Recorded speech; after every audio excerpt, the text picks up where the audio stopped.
Listening with heart makes a difference. Who was the last person who actually listened to you? Who was the last person you actually gave your full attention to? I know what you're thinking. You listen all the time. But do you really? Do we understand what it really means to listen? Do we comprehend what is the heart of listening? Do we realize that every person we will meet has something to teach us? Perhaps our job is to listen long enough to find out what that lesson is. Isn't it true that when people speak to us, we tend to jump right in and give our advice, our feedback and our judgment? And all too often we find ourselves fixing, lecturing or interrupting with way too many questions.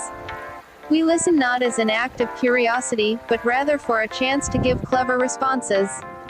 We are all guilty of this because we are all human. In order to reap the benefits of listening, we must let ourselves develop and expand our ability to concentrate and pay attention. Listening with heart is a skill that can be taught and can be learned, but most definitely must be developed. The heart of listening consists of listening with heart is to summarize your understanding of what was just said. Listening with heart is reframing what you have just heard. Listening with heart is not a passive skill, but an active art. Listening from the heart is letting others know you understand what they said.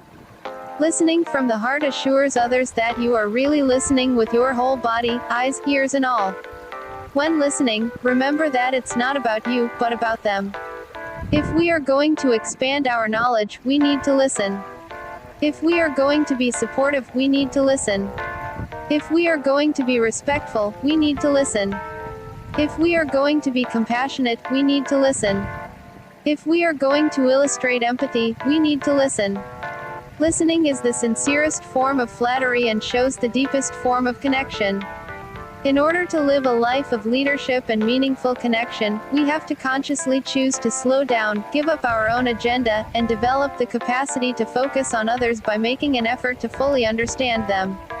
Socrates states, "Nature has given us 2 ears, 2 eyes and but 1 tongue to the end that we should hear and see more than we speak." We need to cultivate heart about the ways we listen.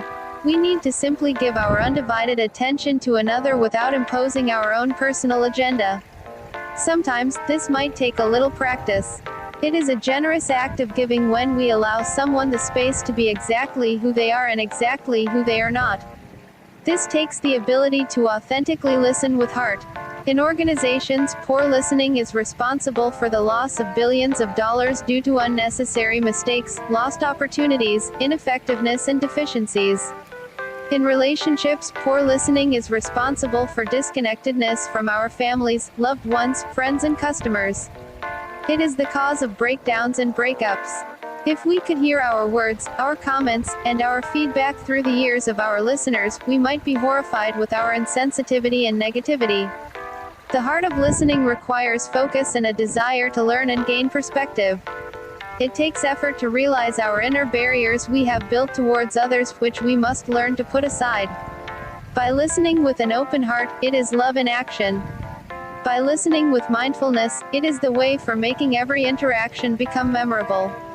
Led from within, the heart of listening is a gift to yourself and others. Everyone you meet can impact and change your life.